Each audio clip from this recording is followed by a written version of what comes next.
Joe Biden is set to make his first official presidential campaign appearance in Pittsburgh later this afternoon.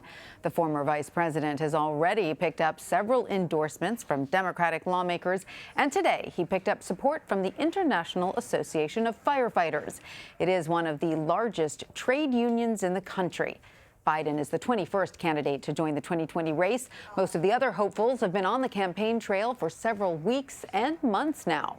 Joining us now from Pittsburgh is CBS News political correspondent Ed O'Keefe. Ed, great to see you. Thanks so much for being with us.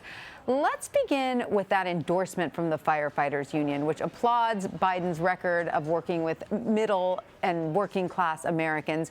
Remind us of Biden's track record on this topic, and how significant is this endorsement?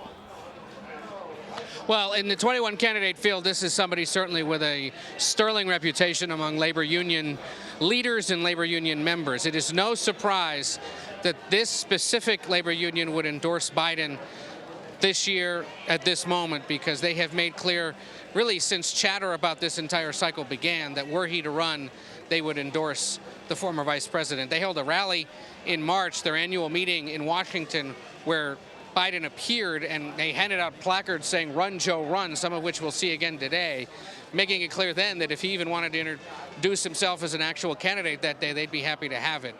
But they're holding this event in a Teamsters Union Hall, one of the better-known ones in this region of the country, and there are no other, as far as we know, labor unions today endorsing Biden, because they understand this is a crowded field.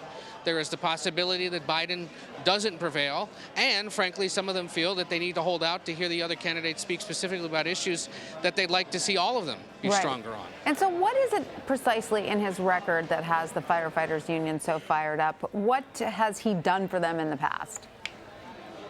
Well, he's been a champion of the economic issues, the health care reform decisions that they were in favor of. And frankly, he just sort of matches the mindset and the political leanings of a lot of their membership. Let's be frank about it. He's a guy from Scranton, Pennsylvania. Most of the members are guys, and they come from these Midwestern industrial states and have a big presence in a lot of the important swing states. This is a group that is likely to deploy for him in Iowa, for example, possibly up in New Hampshire as well, certainly here in Pennsylvania.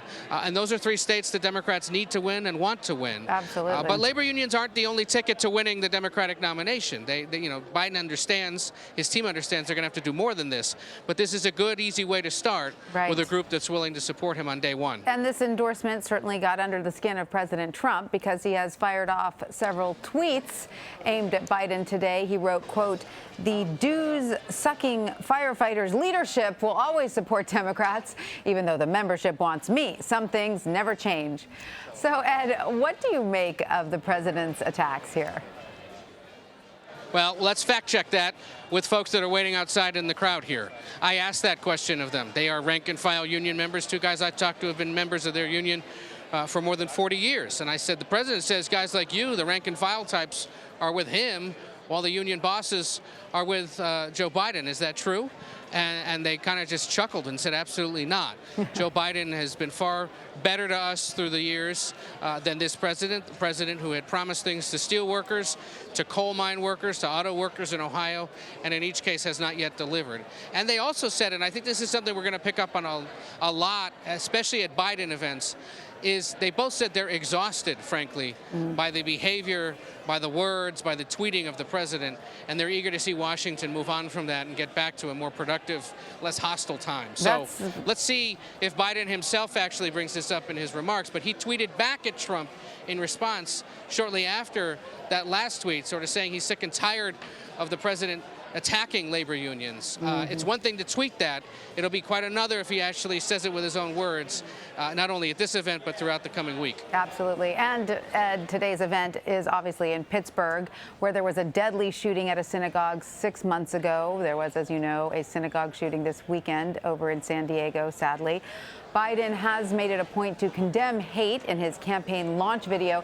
So do you expect him to bring up this issue today here in the Teamsters Union Hall?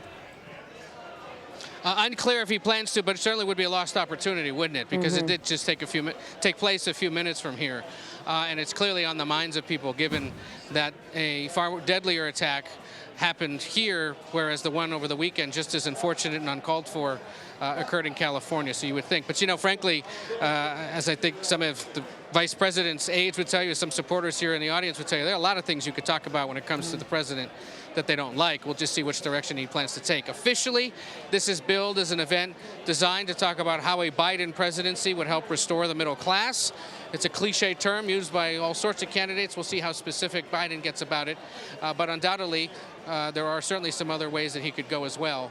And yet, the idea to focus on economic issues and middle-class workers speaks to the fact that this is a part of Pennsylvania that Democrats want to win back and think they can win back, and Biden certainly thinks he can make it happen. Yeah. Union households are about 12% of voters in Allegheny County, the county that encompasses Pittsburgh, and they, of course, can turn out voters quite frequently, quite historically for Democrats. So we'll see whether or not he makes a more direct appeal to people like that today. No doubt Democrats will fight hard in Pennsylvania for sure.